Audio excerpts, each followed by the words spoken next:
राधे राधे बहनों।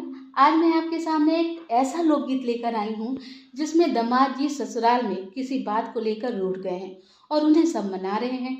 तो देखते हैं इस लोकगीत में वो मानते हैं कि नहीं। तो चलिए सुनाते हैं ये लोकगीत। रूठे रूठे देखो दामाद जी, हाँ रूठे रूठे देखो दामाद जी, कोई जाके मना ले। रूठे रूठे देखो दामाद जी, कोई जाके मना ले।